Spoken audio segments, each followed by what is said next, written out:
We got everybody. Yeah. Wait a minute, what happened here? Hi, Mike. There you are. Did you get my voicemail? Oh, he's connecting. I did. I mean, I didn't think you wanted me to call you back with 5 minutes to go before the meeting. Okay. Yeah, no problem. I just wanted to make sure you knew I tried. Yeah, I tried to reach out to everybody. So we'll just see how it goes. All good. All good. Well, let's call the meeting to order. Are we live, Alex?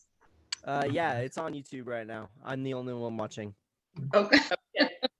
So reminder that we do have potentially public at least observing, and today we're going to try something different whereby Alex has the ability to field relevant and brief questions from our public if they choose to do so. So we're going to do something a little different in that since it's a short agenda and big decisions to be talked about, let's have those questions on topic before any vote that would take place, if it's agreeable to the board. Yes. Sure. Okay, so Alex, I guess you maybe need to raise your hand or signal me in some way if a question comes forward. We'll do it this way. Fair? All right, so you ready to go, or? One other quick thing, Adam, Laura brought to my attention that a few motions that she tried to make in the last and first Zoom meeting did not get noticed. So for that, I apologize. I think at least my computer is working better today, or something is new where his person is highlighted. So hopefully I won't miss that, and I'm sorry. We also will have roll call votes just like we did last time. And I'll just kind of go across the screen and ask for a yes or no. All right. Adam, I think that puts you up. All right. Well, I guess we're going to switch up a little bit. The biggest ticket on the agenda is the purchase of an off-road carrier truck, which we have been talking about for a little bit now and discussing in the finance meeting. One of the things that we had discussed prior is looking for a used vehicle, a newer used vehicle, and then we also have budgeted $200,000 for the purchase of an off-road truck in our proposed bond revenue for about 2 years. What I have done is found a off-road carrier truck that we have been renting from McAllister, a Cat 725, which I have discussed with them, and then do have a purchase agreement and have talked with the bank regarding financing. We did receive an email from Mike about a potential another truck that was available. So I guess we can open up discussion regarding the vehicles on that. I guess first off, I would like to say that when we've looked for equipment in the past, we've generally tried to look for stuff under 6,000 hours or under 8,000 hours. From my research and from talking to some of the other mechanics, once you start to get into the 10,000 hour range, you're starting to look for some major repairs to offer articulated trucks, such as transmissions, hydraulic lifters, and that type of thing, which is one of the reasons that I was looking at a newer used truck, definitely under 6,000 hours, and then finding this one with 2,800 hours on it. I thought was pretty nice. The price is right in line with that, with the research I've done online. So I guess just time to open it up to discussion. It is a critical piece of equipment. The McAllister, we have been renting this for a little over 3 weeks now, which is about $12,000 rental. They did say, you know, with the purchase, they would waive the rental fees. If we were to start researching additional vehicles and have to rent this out longer, it's a little over $3,000 per week that we rent it. So there's something to keep in consideration. Since we were looking for a newer used truck with low hours, and there weren't very many that we could find, we had talked to the attorney about a special purchase, since this is fitting our needs and critical to the operation, about utilizing a special purchase. and not the entire bid process. So if we are potentially going to look at other vehicles, I think that would kind of negate the special purchase, and one vehicle that's hard to find fitting the needs kind of instigate that. So that would put us about a month out before we can, be ready to purchase again. I looked for that email to try to look at what the attorney had said. Oh, I forgot to raise my hand. So could you go into that a little bit more about the special purchase? Why looking at another option would negate that? Yeah, so generally on used equipment, since we're over the $100,000 mark, you would utilize a full bid process where you send out requests for proposals and bid process. What you can do if you're looking at equipment that's critical to an operation, essentially unable to do the operation with it, and if there's low amounts of vehicles that meet the specifications, you could justify a special purchase as long as we go ahead and receive quotes for similar items, and kind of bypass that full bid process. And we did reach out and get quotes for multiple companies regarding machines around that size. A couple of them were larger, but they were in the 6 to 8,000 hour range. I also found a 725 from a sister company from McAllister, that was right around $300,000. So we kind of served our due diligence of looking at the machines from that aspect. So you're saying we would have to look at other 8,000 hour, 2008 vehicles. Okay. So Yeah, there's a plethora of 8,000 plus hour vehicles out there, because they are relatively used trucks. So I don't think we could say that it was hard to find, just one of these. And I think since we're looking at a broad range of equipment at that time, I think we would kind of have to go through the bid process. Thank you. Adam, why are we even considering going with older equipment? I mean, I get that it's less money, but it seems like we're borrowing problems by doing that. And didn't the financial committee already select this particular one to purchase? I mean, wasn't that the reason for your committee to do that? That is correct. At the past two meetings, we had looked at getting newer used vehicles with lower hours, and we did bring this vehicle along with the 6,000 hour ones to the committee, and had decided to recommend this purchase to the board. Okay, I feel like it makes sense to buy something newer because we're gonna have less problems with it. Even saving money in the long run, it may cost us more money. As you said, they have problems a lot, and then you have to have all the repairs made. And then during that, you have downtime. So it doesn't make sense to buy something older, I don't think. Mary Jane? I would echo what Laura said. I feel that going with a vehicle that has that many more hours on it is like throwing good money after bad. I also feel that Adam has done his due diligence. The finance task group has reviewed this, and we agreed a week ago today to make this recommendation to the full board. So I'm not sure why we're debating at this point. Les? Yeah, I guess I'll just jump in there and voice my support too for buying the newer vehicle. Besides, we're already saving 12 grand, I guess. If we went otherwise, we'd have to cough that money up, and no sense buying a beater, and as you say, with the downtime, then that just sets us back even more. And between all the stuff that we got to keep going and keeping the dredging going, it just sounds like the newer piece of equipment, even though it costs more, like they say, you get what you pay for.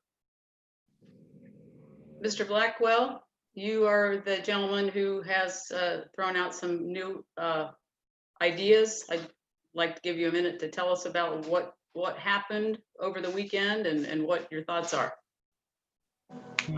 Friday afternoon, from CNC equipment contacted myself and Frank Van Overmeieren and said that he had several machines, they're John Deere machines, and that basically stated that we would be spending more money on a newer machine than we would on one of his older machines. He suggested that I have a dog barking, and I hear a motor running. Is that because of Alex? No, it's because they're cutting a big tree in my neighbor's yard a couple doors. All right. So, basically Clinton Chitwood from CNC Equipment, and as I told the finance group, I looked at the McAllister's website. I looked over hundreds and hundreds of trucks. Adam did find a very nice truck from McAllister. I was on the finance group and I did approve overwhelmingly to buy that truck until I got this information on Friday. According to a subject matter expert, I'm going to call Clinton Chitwood that, he suggested that we buy a machine somewhere between 2004 and 2010 before the pre-emission standards. And basically the pre-emission standards is when they started adding diesel exhaust fluid to a new tank and then burning the particulate matter out of the exhaust system. It's a 2010 later, mostly diesel, it's all diesel equipment, that they say that that's the problem we're going to get into with him. Now, so he actually found a 2008 with 88,000 hours on it. It's a 30-ton, according to Clint. He went and looked at our 25-ton truck at the disposal site. He said his 12-year-old truck has a higher bucket, a larger bucket, that the older trucks had larger payloads because they had more power. The newer trucks don't have the power because of the emission standards. I'm learning a lot in the last 3 days. So, you know, I will tell you, and I'm almost finished, but back in 2012, Butch Evans gave us an appraisal on all of our equipment that we had at that time. The 87 off-road truck, now that's an 87 that just finally crapped out on us after 33 years. You know, that thing lasted 33 years. At the time that Butch Evans appraised that truck, there was no hourly gauge on it. I imagine there's still no hour gauge on it now. The hours are unknown. But that truck, at the time in 2012, was appraised at $45,000 8 years ago. I really don't think we're hurting ourselves by getting an older truck with some hours on it, especially when the guy that's going to be delivering it to us is so local. We could create a strategic partnership for him to maintain all of our equipment.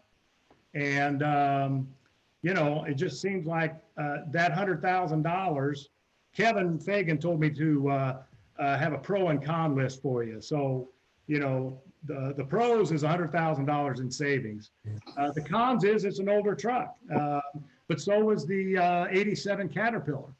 I mean, I know that it's difficult that, you know, Adam got that truck here. I hate that fact that I got this so late, but it is what it is. The 2008 truck that I'm talking about really only averaged 600 hours a year when the 2017 truck averaged about 1,500 hours a year. So, I mean, there's probably more things that I can tell you about, but it is what it is. If you guys want to buy the newer truck for $200,000, $235,000, here's the other thing is we could pay cash for this 2008 truck and not have to pay the 2.5% times 4 years, which is another $24,000.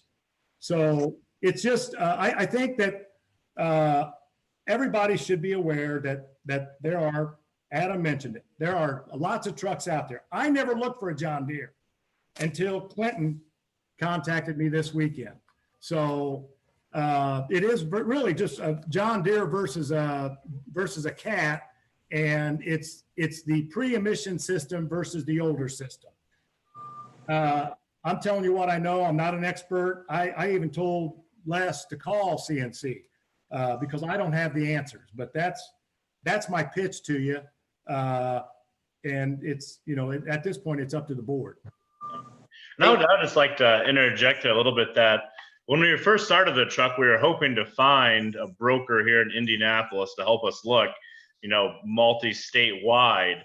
And we actually did reach out to CNC at that time, and they told us that while they do see the trucks on occasion at auction, that they do not deal with that type of truck, with that type of equipment. Because we did reach out to see, since they were local, based on the recommendations of others, to see, you know, if we could reach out and if they could help us find that. And at the time, they told us they do not deal with that type of equipment.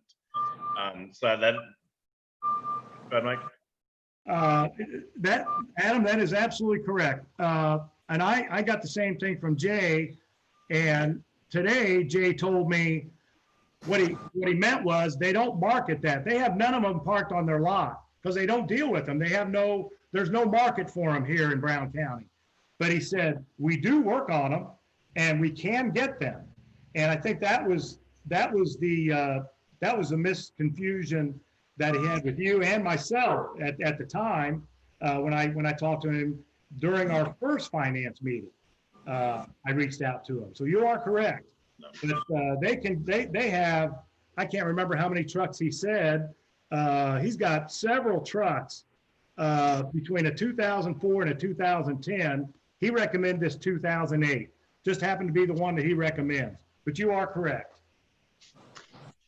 How long has CNC been in business? I'm thinking only a couple of years. 16. At that location. Well, they built after the flood. Mm-hmm. They built it after the flood, but they've been in business since 2004. And McAllister? They've been around for a long time. I think CNC's historically done restorations on military vehicles. They do have a lot. Yes, that appears to be their bailiwick. I like the fact that McAllister is a national brand that has been around for a long time and has been working with us on the truck. The biggest things that we're getting into is the potential risks for high cost repairs once you get into that 8, 9, 10,000 hour range.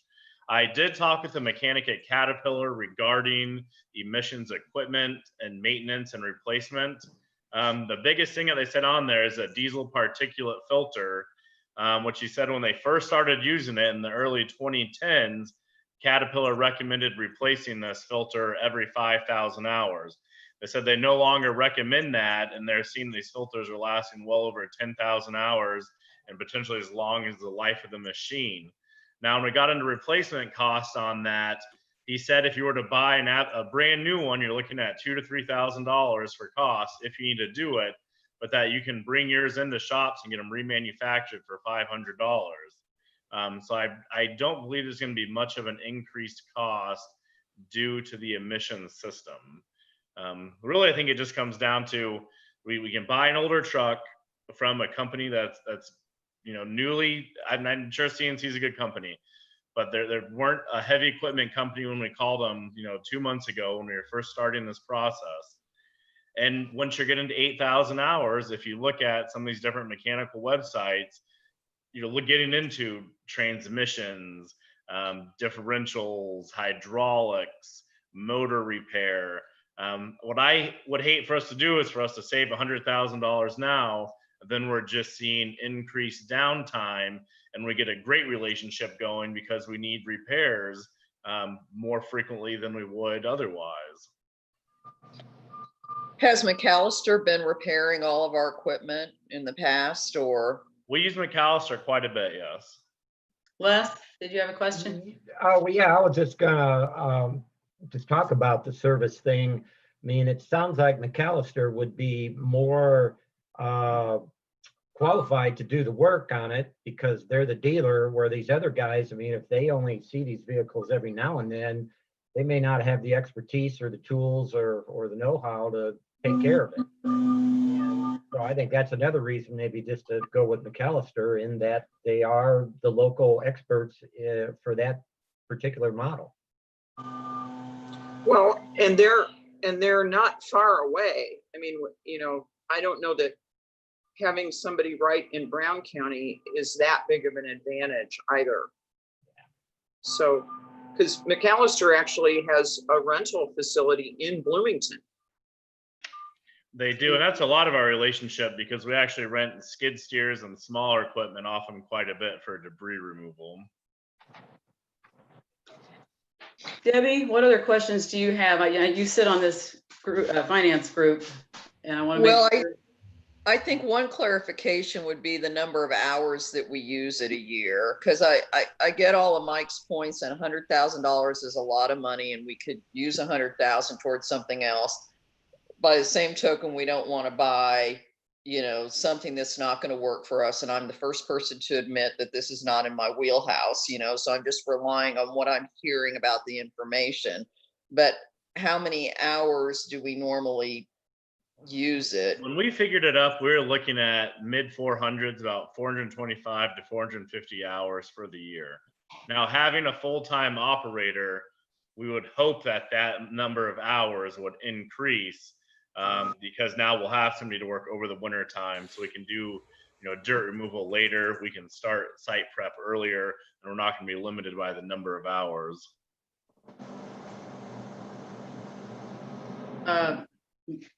Mike, Hey, Alex, Scott Adamson doesn't know how to sign in. Can you sign him in? Can I, like to the YouTube? Well, I don't know. He says he's trying to sign in to ask you a question, and he texted me, so I didn't know. Oh, he has to, so he technically has to create a channel. So you basically just click whatever it tells you to click there to create a channel, and Okay, then it will take you to another page. Just click yes. Or okay. or maybe he could just text you the question and you could just that might be simpler. might be easier. Just tell him to give you the question, Mike. Yeah, that's what I'll tell him.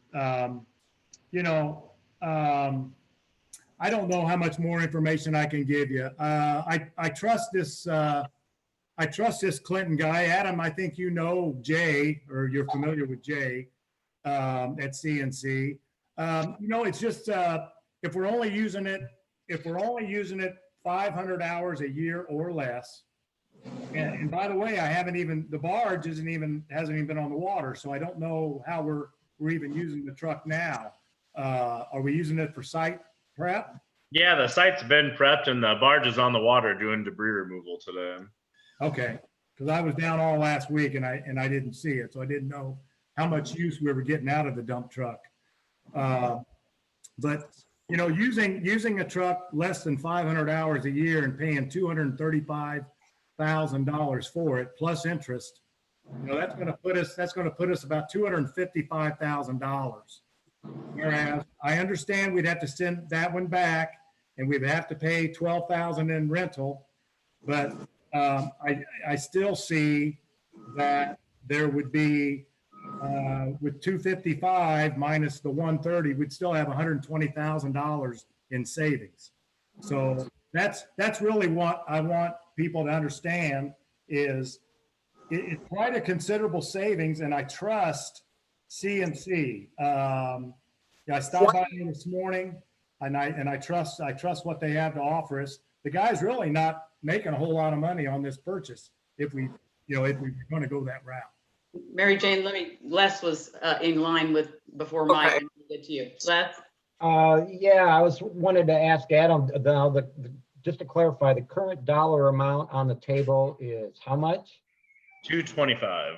And will that $12,000 rental thing come off of that? No, they're waiving the rental fees. We've had it for about 3 weeks now, and they're just going to waive the rental fees completely. Oh, okay. So in other words, it'd be the 225 plus another 12. It'd just be the 225. There'd be no 12 on them. We wouldn't pay the 12. Yeah. Yeah. Yeah. Okay. All right. Mary Jane, You have Debbie, just 1 second. Mary Jane was just ahead of you. I guess I would like to know what causes Mike to trust Clinton Chitwood. I've been in the fire service for 35 years. I think I have a pretty good thing about me where I can, when I meet someone, I can tell that they know what they're talking about. They're not just blowing me a line of crap. When I talked to Clinton today, he was very consistent, and he reiterated. He goes, hey, I don't want to see you spend more money on a newer machine than on this older machine I can get you. This older machine will last you longer than a decade. You got to remember, we had an 87 Cat 40 ton, a 1987 Cat 40 ton that lasted us 33 years or 32. It died on its 32nd year. We don't even know how many hours that thing had on it. But we know it didn't have more than 500 a year. So, we don't know where Dick Payne bought that truck from. But, if Dick Payne owned it for the however many years he used it to dredge, and then we used it for another 12, and then another 8 after Butch Evans. I was going to reach out to Butch Evans just to see, because he would be another subject matter expert. But that's really, I thought that I saw that the purchase was $235 and not $225, but I thought that I read $235. I could be wrong. 225, 610, and the 610 is they were given a 1 year powertrain warranty. Okay, so then plus the 2.5% times 4 years. Debbie, you had a question? I don't mean to cut you off, Mike, but Debbie's kind of been waiting. I'm sorry. Oh, gosh, I think I've kind of like spaced it at this point. I don't know what it was. If I may keep going. Yeah. Now, I thought that Adam put something in the email that our bed, our tailgate would need to be reconfigured, Adam. Well, that's going to be on any truck just to kind of seal it up better, but we can do that in-house. Clinton can Okay. weld them. Okay, all right. Mary Jane? I guess I'm still back at why we had talked particularly in the strategic planning committee about the need for us to begin to behave like a bigger business. And we're going to have new things that we're doing. We're going into a major dredging project that will change. It's not just we're not going to use this truck just the way we'd use the old truck. And again, I would say, echo what Debbie said, this kind of stuff isn't in my wheelhouse either, but it just doesn't make sense to me to go buy something that's that used. Particularly when once we're able to get going, we need to be able to move with some confidence and not have to constantly worry that the equipment's going to break down. And I would also say that I think, if Adam went and spoke to CNC and they didn't offer this up, I think it's odd that this happened this way and this late in the game. And so I'm still, we can talk all afternoon, but I'm still supporting the purchase as it's outlined in the board packet. I make a motion, we vote on it. Thank you.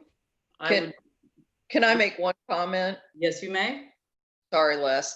I remembered what I was going to say. I think that the one thing that probably makes me it's a tough one, this risk reward. I think we might get that 2008 and be just fine with it. We probably have some repairs, but maybe there would be some reliability issues. I think what's got me thinking maybe we should go ahead with our current plan is because of this bidding process and this special purchase that we would have to go through. That puts us behind another month. And I told Adam when I talked to him today, I'm really sorry that this purchase is just now coming to the board because this thing broke down in November, and we need to be running now, so that, if it really does pull us out, because it seems like this is one example and we need an inspection on it or something, and we would have to go look at other comparable 2008s or whatever. I feel like if that's true, Adam, and that's the legal advice, then, we're not just a 12,000 rental, we're like another month at least of rentals. Am I saying that right? Did I understand you correctly? That's correct. Yeah, if we have to rent this out for the bid process to continue moving on, we're probably looking at over $20,000 to $25,000 in rental fees between the 3.5 weeks we've had this vehicle and that next month. And we are out doing debris now, so I mean, we should be digging, if not this week, next week, at the latest. So I mean, we're on the ground. We've been utilizing this truck in the disposal site. We've done all of our site prep and moving dirt with it.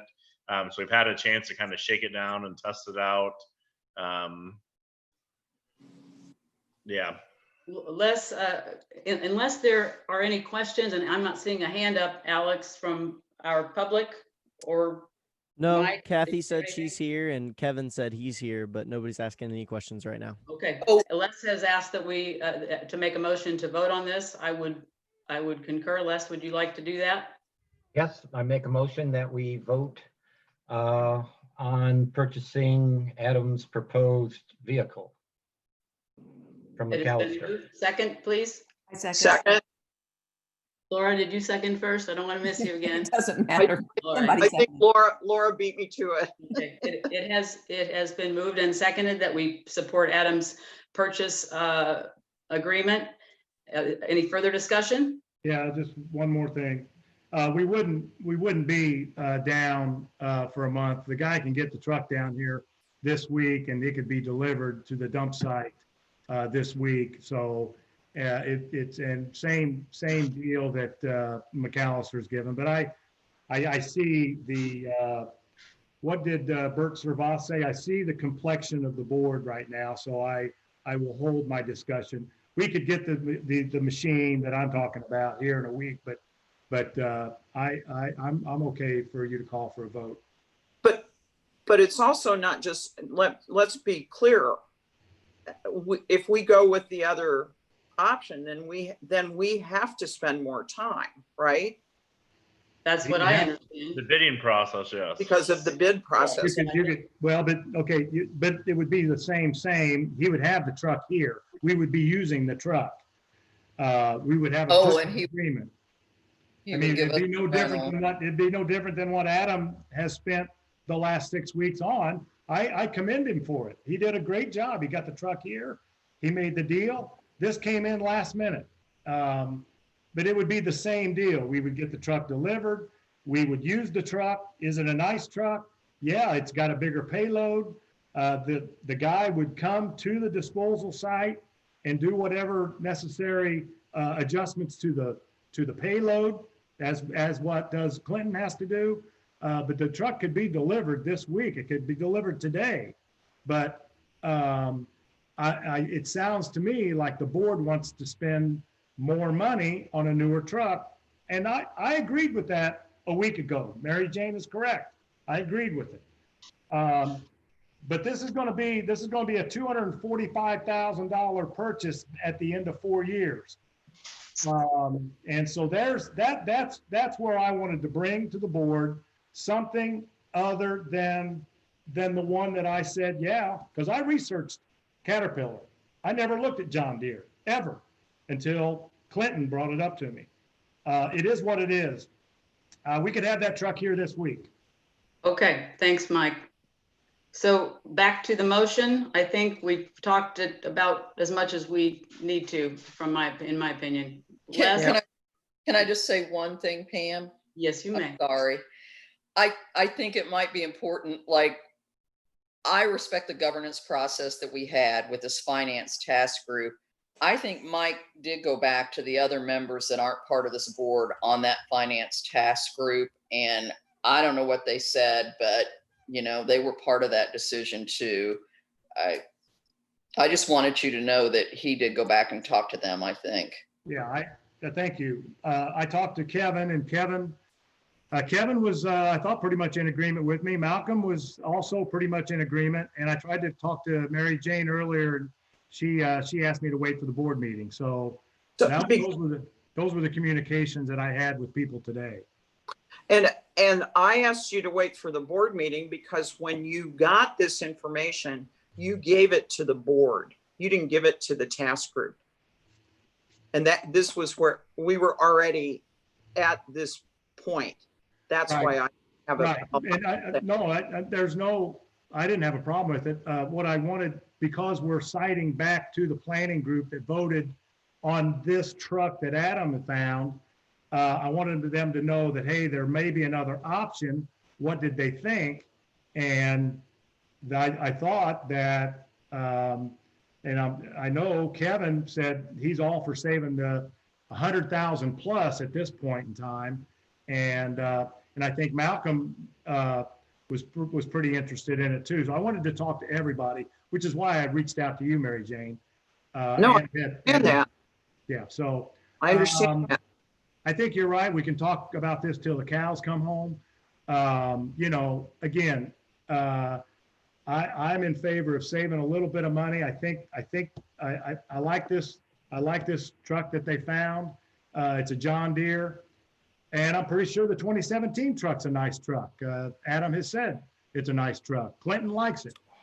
So right now it's up to a vote.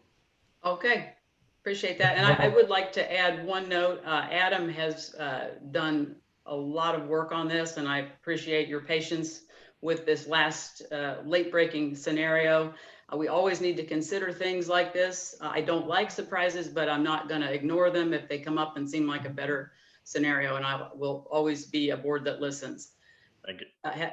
Having said that, Les has made the motion that we accept the purchase agreement for the 2017 vehicle. And Laura, I believe, seconded that motion. Mhm. We're going to do a roll call vote. I'm just going to go across the board. That's for to satisfy the public access counselor's rules. Mary Jane? Aye. Laura? Aye. Debbie? Dude, I'm just That's so not a vote. impressed on this. Do I have to vote? You can abstain. Would you like me to come back to you? Yeah. Okay, Les? I'm in favor. Aye. Mr. Blackwell? I'm a no. Okay. Pam? I'm an aye. Debbie, I'm back to you.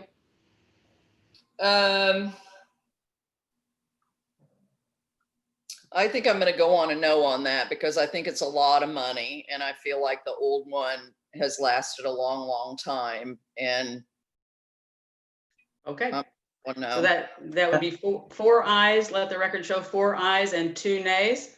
Motion carries. Okay.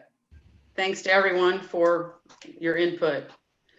So Yeah, Adam, I want to make just one more comment, Madam Chair, if I may. Look, yes, I got this information on Friday, regardless of what, you know, people are saying or whatever. I got this information on Friday. I passed it on as quickly as I got it. So I understand. Appreciate that. It was last minute. Don't know how else to put it, but it is what it is. It'd be great if we had a crystal ball. We could Yeah, see. mine isn't working. No, I don't think any of us has that kind of power. So, all right. So Adam, we did switch the next item on the agenda would be the loan agreement. Yes. Would be the state bank loan proposal. As a government entity, we are allowed to do direct negotiation with finance agencies that can work within the state of Indiana. What we are limited to is a 2-year initial term. We can't extend that for an additional 2-year term. We reached out to a handful of banks in Bloomington. Most of them came in between 3.25 and 3.5% for a rate. People's State Bank, who we currently bank with, said they could do 2.5% and at 235,000 for, which we'll only need the 225 now, but at 2.5% on a 2-year balloon loan with the option to renew that for an additional 2 years with like terms. And So the does that, idea, no, does that resolution amount change then? Because the board materials we had, I think that was the confusion that Les brought up between the 235,000 loan versus 225 purchase price. yeah, and we can change that. I mean, essentially, when they cut the check, it'll just be for 225 when the bank does it. But the initial negotiations were at 235. So it will be, we can note on the resolution that the final purchase price was 225. That'll be fine. The goal on this is going to be to have the bonding money from the SRF, hopefully yet this year to start the project, to where we can pay this off and avoid any more interest than we would have had having just done it with the SRF loan. So I just want to remind people that we did have $200,000 in the potential bond monies last year and this year in our annual budget. And so the goal would be to purchase the truck now as a quick financing option to keep the operation moving. And then once we receive the bond monies, to go ahead and pay that off. Okay, any questions on that, on this topic? Mary Jane? Or No, you just- I was just scratching my head. Okay. So you need a motion Yes. for us to accept the loan agreement as printed? Yes. I make that motion. Laura makes that motion. May I have a second? I'll second. Thank you. Any further discussion? So we'll do a roll call vote again, and I would say that if you voted no to the first point, you should do the same for this. Now, why would that be? Yeah. Well, actually, that's not, never mind, forget that. I guess you can vote whichever you want, but it kind of goes, they kind of go together. Well, not not necessarily. really. No, that's not, no. Look, all I did was bring up another opinion, another option. Right, we're over that. We're good. Okay, so. Yeah, we're I good. was all- Okay, all right. Buying this truck a week ago. This just came Say up. again, you cut out. Well, I don't understand why I would have to vote the same as how I voted. You don't, I guess that was incorrect on my part. I apologize. Okay. Are we ready? Are we ready to I vote was on the loan I agreement? was answering a question on my phone. Pardon Yeah, me? I think we're ready to vote, Pam. Oh, okay, all right. We'll do a roll call again. Mary Jane, Aye. Laura, Aye. Debbie, Aye. Les, Aye. Mike. Pam, what are we voting on? We are voting on the loan agreement with People's State Bank, Aye, I'm an aye. okay? And I am an aye as well. Motion carries. Let the record reflect that was 6 ayes. Yeah. Okay, very All good. right. So on to other aspects of the sediment project. We have applied for our Rule 5 permit, which is our land disturbance permit for the development of the 2 disposal sites on South Shore Drive, the overflow pond, which does not have a design yet, and the land-based site right across Middle Africa. We do have kind of the basic designs, fill areas, which goes under the Rule 5. It's essentially what is called a stormwater management pollution plan. What we will be doing in the next couple steps, moving along with the permitting, is what I'm looking to do with this amendment, which is $11,500, is 3 parts. And it's all kind of broken down in there. The first part is I would like to get some additional cost estimates from Christopher Burke regarding what it would take to hire out the creation of the land-based disposal site. And then also we'll have cost estimates for the development of the wetland plan and the implementation of that. And that's a very small part of the $11,000. That's $1,000 that they have on there as an estimate. The second part of this is what's called a 401 and 404 permit, which is a dredge fill permit and an effluent permit, or waters of the US permit. And what these will do is actually allow us to put the soil into the overflow pond, and it will regulate our conditions for the effluent of water that flows back to the pond. Now with the 401 and 404 permit on here, this is the bulk of the money within this addendum. It's $6,500. What they do in this plan, though, aside from just the permitting, is that they will create an emergent and submergent wetland design and planting plan to go along with that. So we'll be able to work with them and start actually looking at what the design will be. Through my discussions with Christopher Burt and even the Army Corps of Engineers, the recommendation is that instead of just applying, saying we want to put dirt in here, throw your regulations at us, is to apply with the design that we've discussed in the past, which would be a 1-for-1 mitigation, where we can utilize the overflow pond as a disposal site, and they would consider the creation of a emergent wetland there as a net positive, and let that be considered the mitigation for the project. So the biggest part on this is getting the design and planting plan to utilize the overflow pond, and get the permits for that. Now, if we decide that we don't want to do this, or if the regulations come back less stringent than we are hoping, they do have in here that they are only going to proceed with the design and planting plan after discussions with IDEM, DNR, and the Army Corps of Engineers. That way we're not just going ahead with a plan that they don't believe is going to work. So that's part of it. The third part of this is geotechnical investigation. This is $4,000 of the 11.5, and what that is actually going to go is they're going to go in and they're going to do geotechnical boring on the land-based site.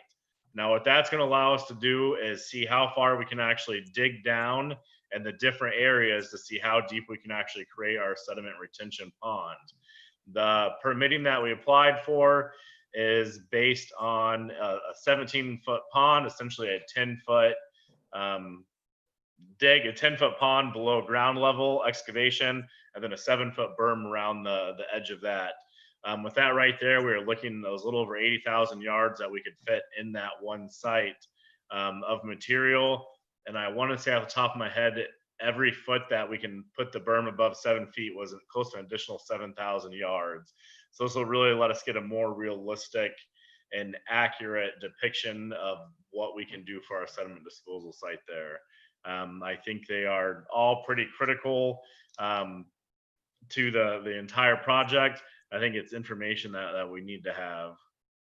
So I would like to see if there's any questions about that. Mike? I guess as we continue talking about the overflow pond, that kind of lies in my district. So I'm wondering if maybe should we meet these folks again before we vote on any use of their pond. I know we can use it. I know that's been determined, but should we have some sort of maybe sit down? I've never sat down with them like you guys have. And when we discussed that at the last SPC meeting, I told them that we would get with them once we start to get into the design process. So I think we need to have this plan. Essentially, there's two aspects of this. If we utilize funding from state revolving fund, we're going to be required to utilize the overflow pond and create the wetland mitigation site, the emergent wetland.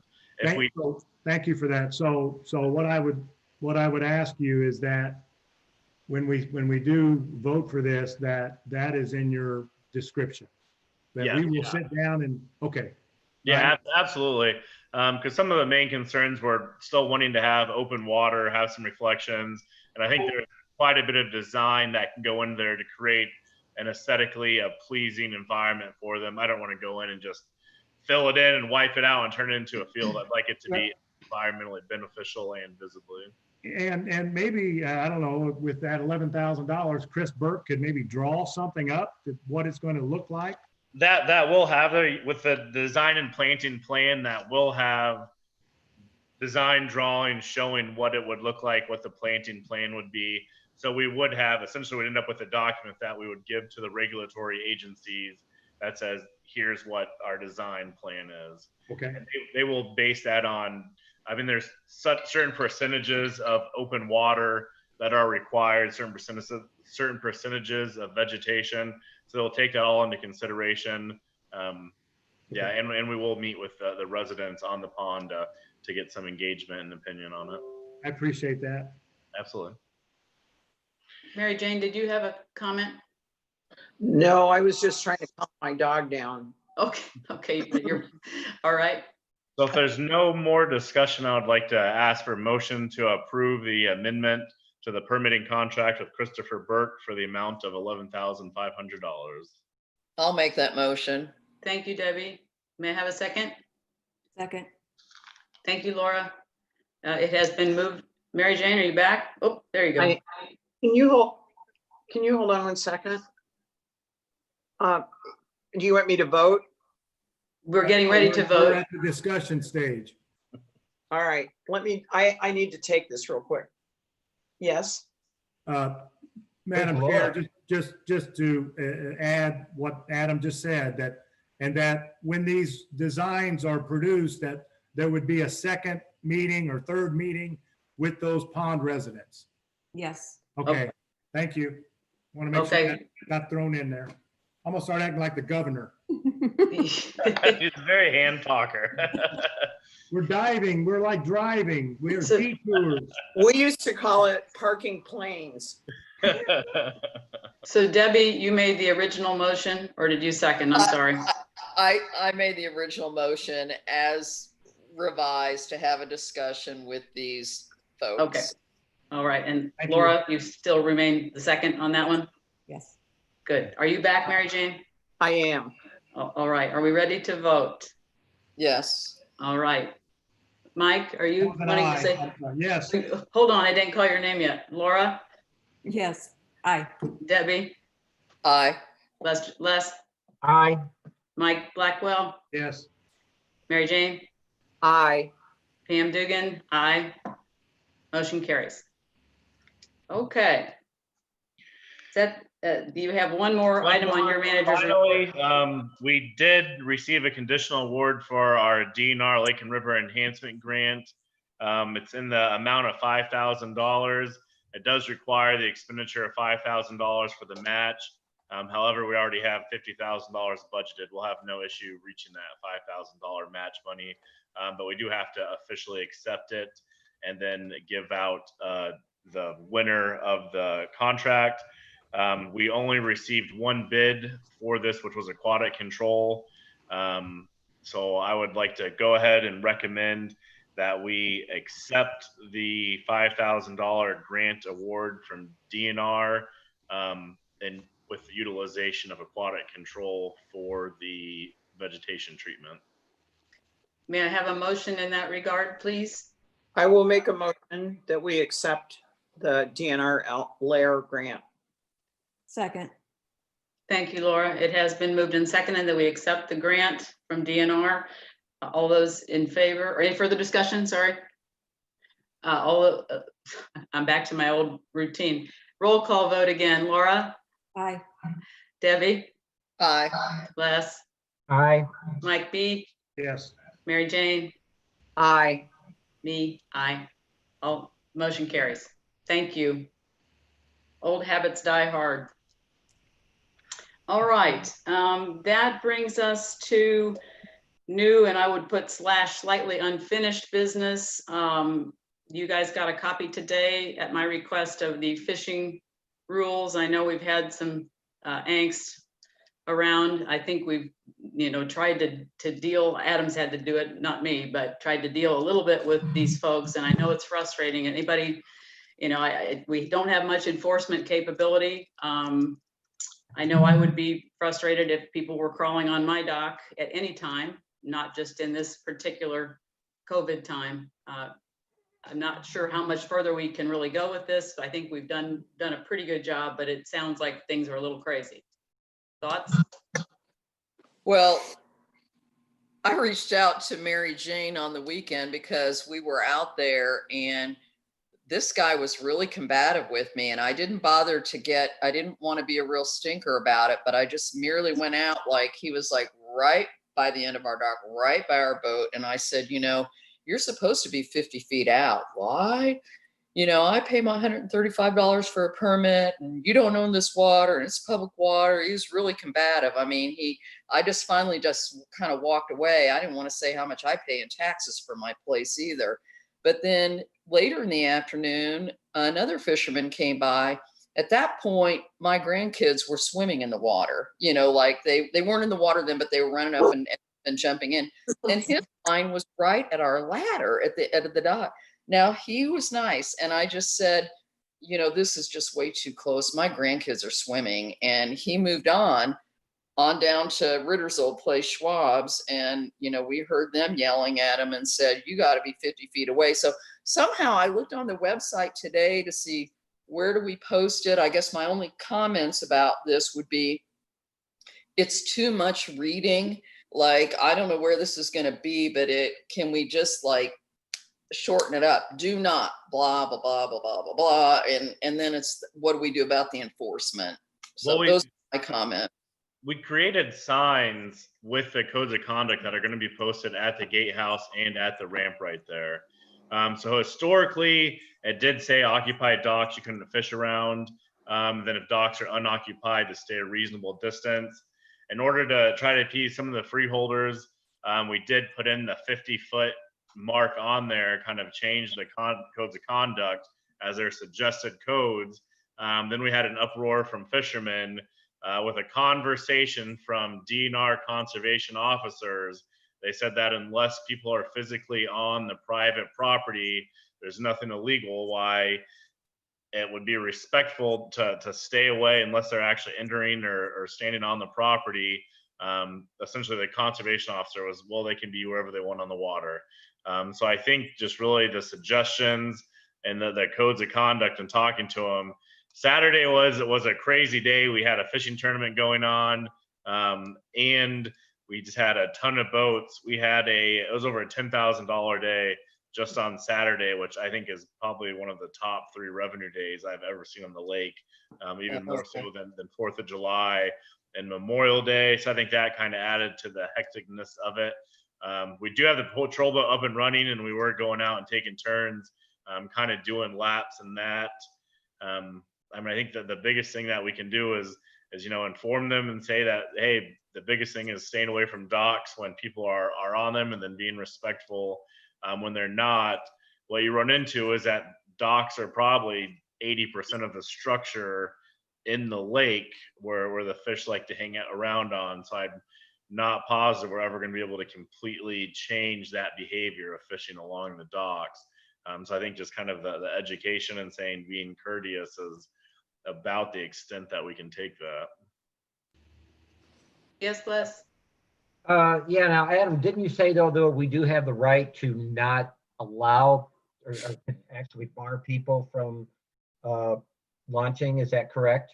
That is true. Yeah, I mean, that's kind of the biggest thing that we can do is deny access. And we have encouraged freeholders in the past that if they are having the same or repeat offenders, go ahead and write down IN numbers of the boat and or their pass numbers, because we can get their information both from our database, or if they bought a day pass, I can get the information from DNR where their residents are to be able to better yet, just you know, videotape them.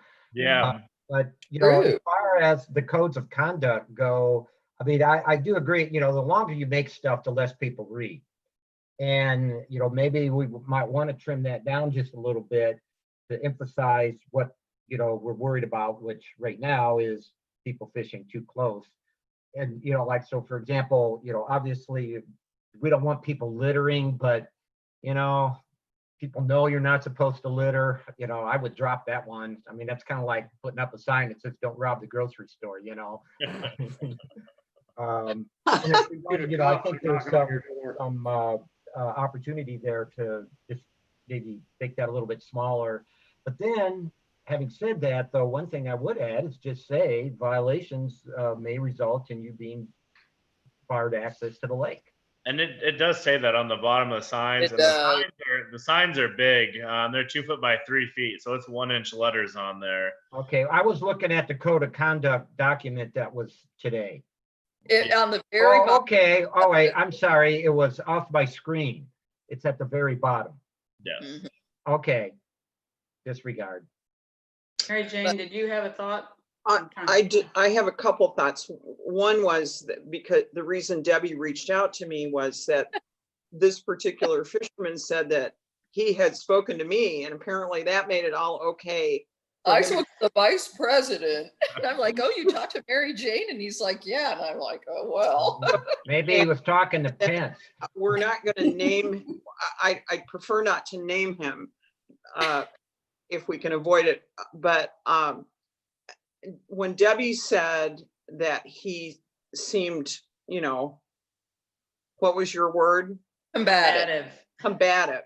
He was just like, I had spoken to him a few weeks ago. He was not at all combative. Mm. And he was just trying to understand and what the rules were. And I think that maybe it is incumbent on all of us, not just the board, but all of the freeholders, to understand, and the fishermen, that this has been an incredibly stressful time for everyone. Yeah. And so tempers might be a little short, and we'll do the best we can. And I like Les's idea that you would just take a picture or do a short video if somebody's in violation. And if that happens multiple times, then you have a conversation with those individuals. Makes sense. Alex, do you have a question coming through? I see your hand, or are you just holding your fevered brow? Oh, no. Well, I'm too tall. My hand would be off the screen. Oh. Mary Jane, are you speaking of the person that we each spoke to 2 weeks ago? Yes. That is not the same person. Just so you know, it was not him that is in question right now. Oh. Oh, why did he come and complain about me? No, I know the whole group of people. You need to have a talk with him then, Alex. Yeah, I will. Don't worry. I don't know personally the guy that Debbie's talking about, but I do know who it is. Oh, you do. Okay. So they were using my name. Yes. Okay. And I was told that day that by another guy that is actually my friend who was not being combative, that his guy that he was talking to over by Debbie's dock, he was yelling at Debbie about, it was the whole thing. He was bad. I just was All like, right. Well, I think that your point about tempers running high, it is a tough time, I think, and everybody's prone to a little worse behavior. Mike B, did you have a comment? Several comments. I'll be real brief. But when people stop me on the lake, I tell them I know Mary Jane Brown. But when Jill Berman's dad used to run the patrol boat, he wrote tickets, warning tickets and fines. And so I don't know, that might have been because Bob Madden was a reserve deputy. I'm not really sure. Do you know, Adam, about that back in that time? I know that they were able to write tickets at the time. I'm not sure. We had a whole stack of warning tickets at one point that I think had dust collected on them. Bob was deputized, but I think it was stuff that had to be in the ordinances. And I believe the biggest thing was boat passes, annual passes. But the fishing frequency or closeness to docks is not a legal ordinance. yeah, it wasn't in there because I looked. It's not. But it could be something that we use our broad powers for, and we give the boat patrol guy. Here's how you correct behavior: is you make them think that you're going to take money from them. People correct their behavior very quickly when they think it's going to cost them money. I can tell you that from 35 years experience.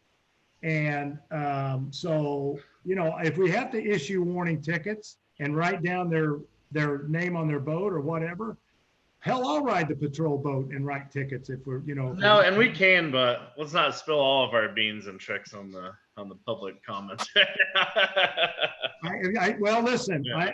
I told you, you know, they're running up and down that channel full throttle. Yeah, and we will have the buoys will be in this week as long as, excuse me, as well as the slow no wake signs there. We've rescued them all and actually got some in. We've started buoy work, and that should be completed this week. So And I definitely need one. Yeah, you still got 2 or 3 over in my channel or in my bay, in the Hingaville Bay. I saw the one in the debris over there, which we'll have to grab. So. Okay, and a And channel marker. Okay. You have some too, Laura, in your, I don't have any outside of the marina right now. and you should have how many? One by the gas dock. Yeah. Yes. Okay, fair enough. So that's this week, Adam? Yeah, they'll be in by the end of the week. All right. Okay.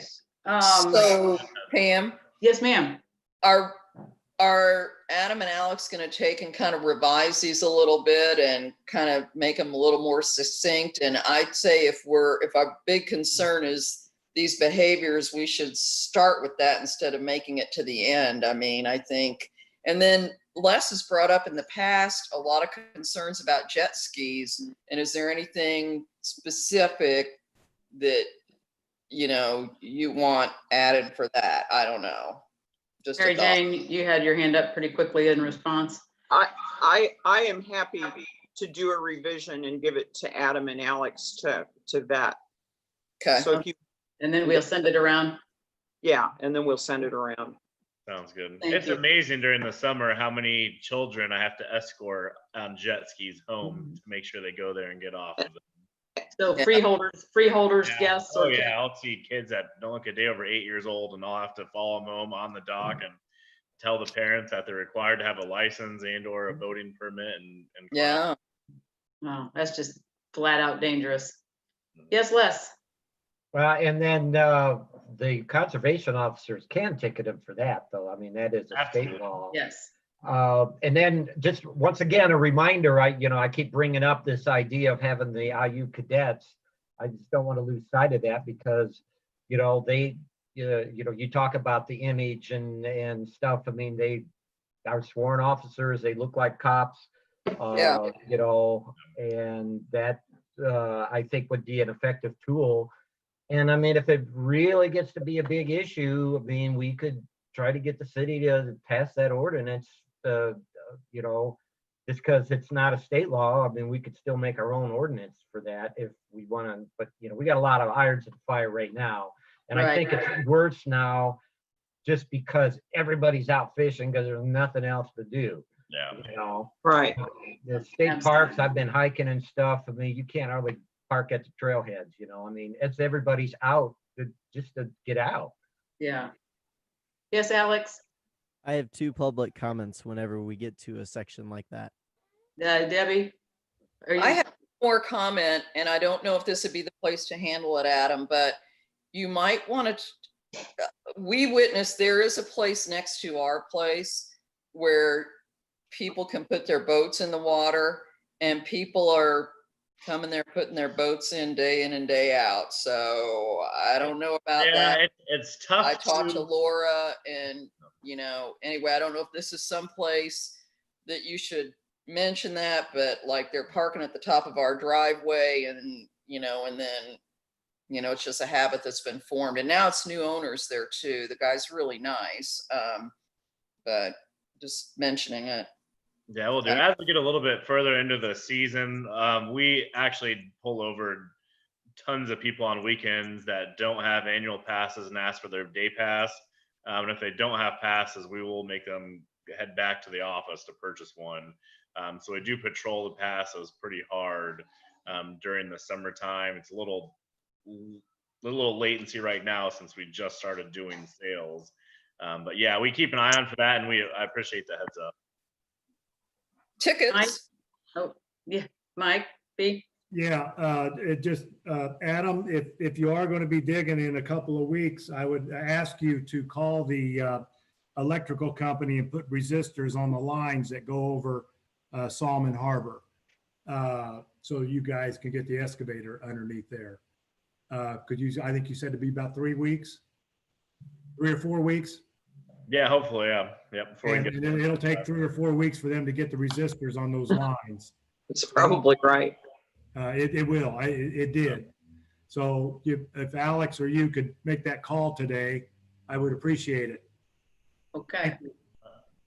Alex, you said you had 2 comments, questions? Yes. So Kathy McClure has a question. I'm not sure quite how to go about it, but she says she would like to do an informal survey to get topics for the upcoming newsletters, i.e., do they have any ideas for articles? How are you keeping busy during quarantine, etc.? And she would also like to ask if they have any special Lake Lemon memories or history they would like to share. This would give me ideas for the newsletter. And then begin the process of getting some input for the fundraising document and video. Who is they? You. Meaning us. The board Yes. That's or all freeholders? I'm guessing the board right The now board. Okay. in this situation. why doesn't she send us an email? Kathy, they want you to send them an email. Debbie? I was thinking, and I was going to ask this question related to communication. I was looking on the website for recent communications. I thought that we were going to have Adam, the Lake Lemon manager. I thought we were kind of moving away from that newsletter for a while, and that he was going to have communications coming directly from him. Am I dreaming that up, Mary Jane, or what? No. What side? No, we did talk about that, but then things kind of, And I've been trying on in to different directions. I've been trying to put in some updates when I send out the constant contact stuff as far as past sales and what we're doing. And I'll have one coming out here soon. Again, saying that we have the gatehouse open now for sales. And you might want to put a reminder about the beach area, because I'm on next door to Lake Lemon, and a bunch of people were muttering about that and complaining that our beach area wasn't big enough and why can't you do boats there, and blah blah. There was a lot of boats parked there this weekend and a lot of people on the beach.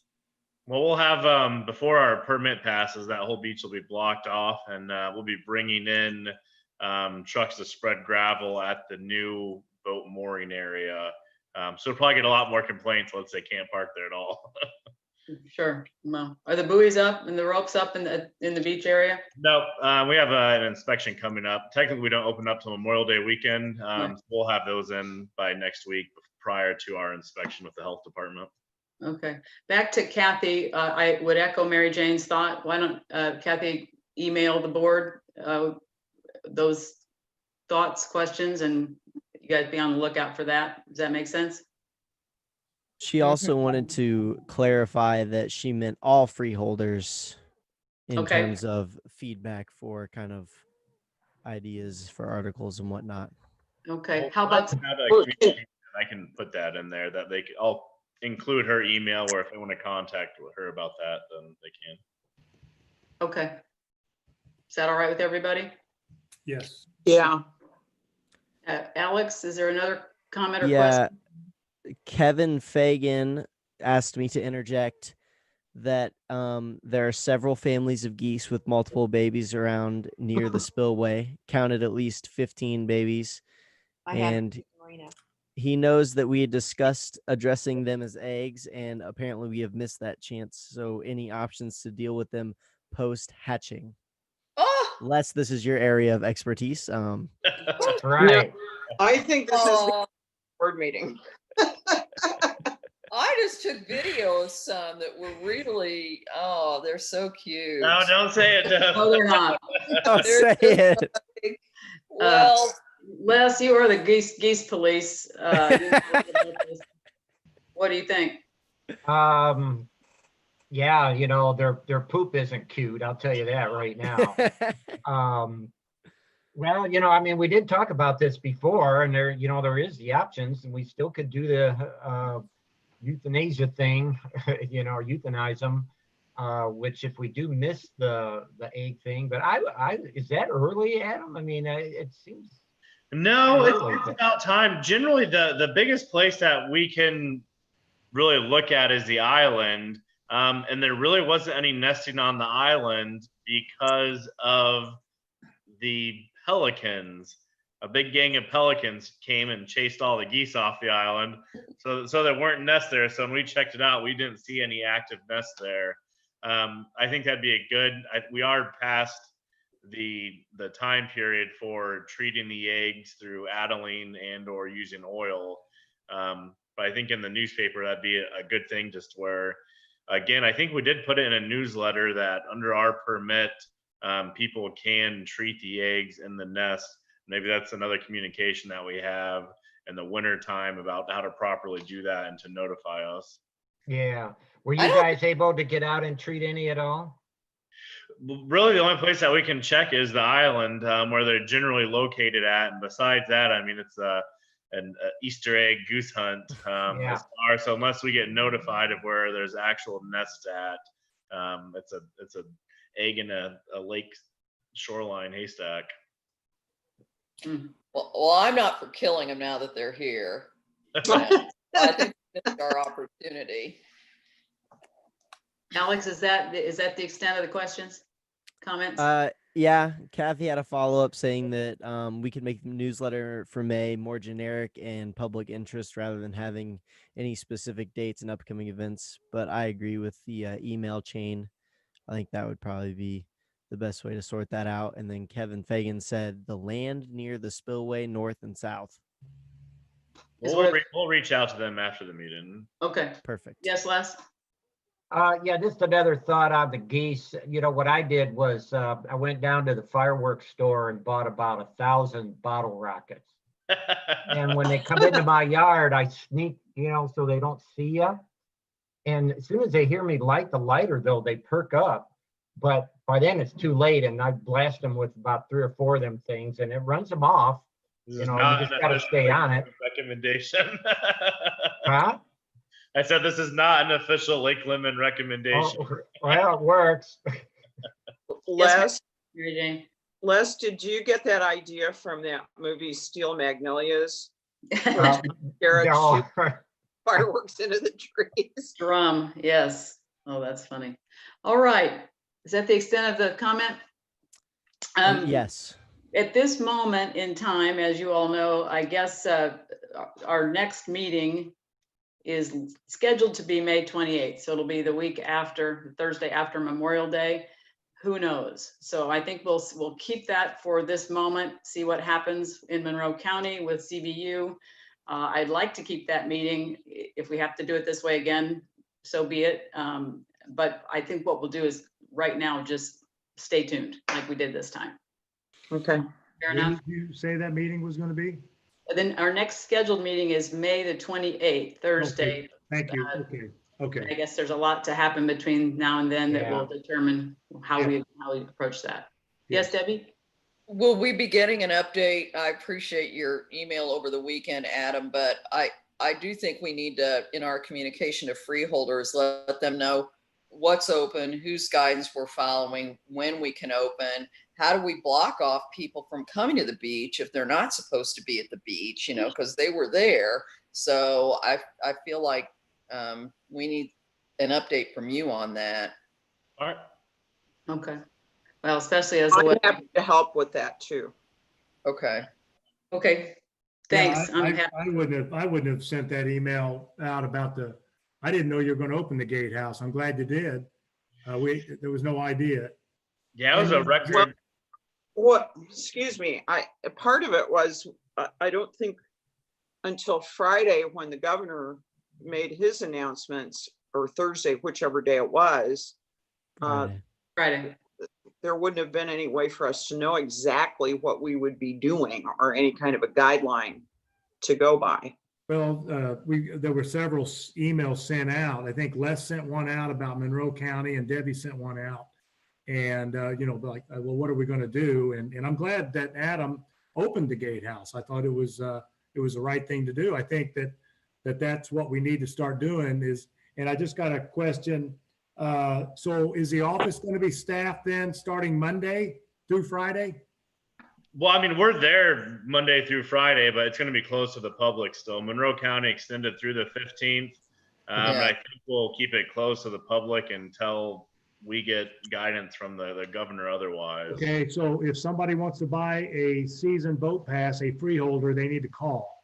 Yeah, call on Mondays or Wednesdays. We're still continuing that. And then we'll have Gatehouse out again Friday, Saturday, Sunday.